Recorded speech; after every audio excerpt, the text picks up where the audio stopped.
So how many of you are like extremely familiar with Moby Dick? All right. So We know the idea of it. yeah, I've been getting really familiar with Moby Dick, and this is like the first part of the first chapter of Moby Dick adapted to sort of a whole different kind of a world. And so you might know the first line of Moby Dick. Call me Ishmael. Yes. So mine starts like this. You can call me Joe.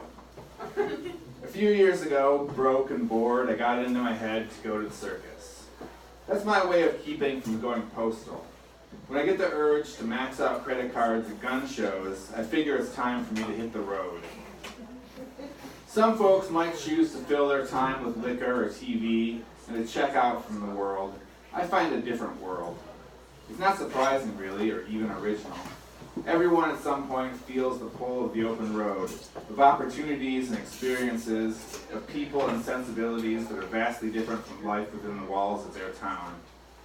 Take a look at your average norm, tied to a desk or behind a counter, spending every waking hour in a box of drywall with music from the ceiling tiles, extolling life on the road, falling in love, dancing, partying, everything your average clown in a traveling circus does for real on a daily basis.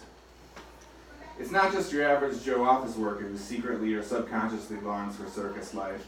No, why is it that every painter, every writer, every sculptor, and every songwriter, after having exhausted or never found their ideas about gods, devils, nature, myths, and love, will turn to the drama and the comedy of the circus for inspiration? Could it be that life in the circus is the truest life? Why is it that some people fear circus clowns, while others adore them? Is the circus perhaps the ungraspable and unknowable truth of the soul, the universe, and everything?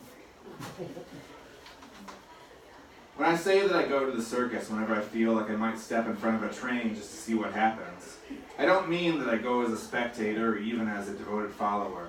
Although my credentials as a buffoon may warrant a full clown position, neither do I go as a performer. No, for the pure circus experience, I prefer to join up with a traveling circus as a roadie. It's not that I'm opposed to attending the circus as a spectator.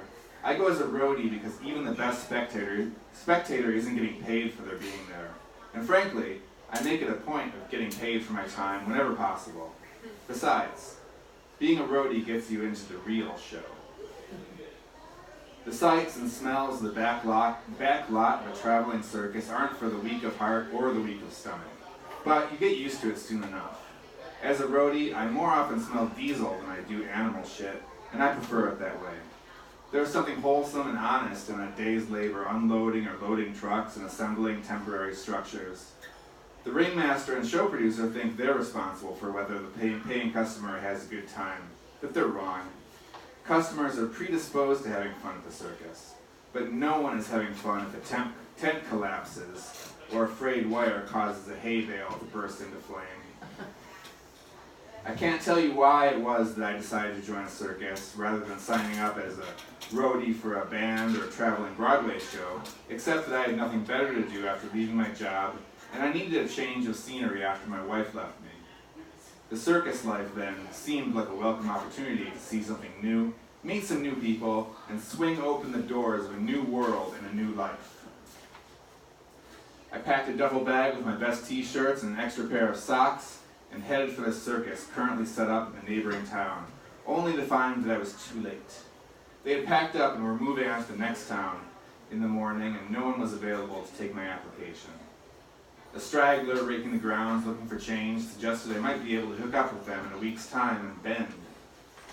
Already several hundred miles from my point of origin, another couple hundred miles wouldn't matter, but I'd need to find cheap lodging and food.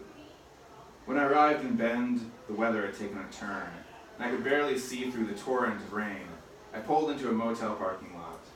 The place looked run down and was certainly awarded far fewer stars than the places I stayed as a married and employed responsible citizen.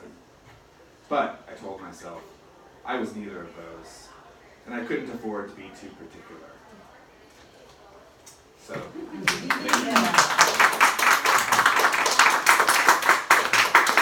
thank you. really exciting soon, and then I'm going to be acting out the parts with Captain Ahab, and I'm like starting to whittle a wooden leg for myself right now, and so this is going to be really good.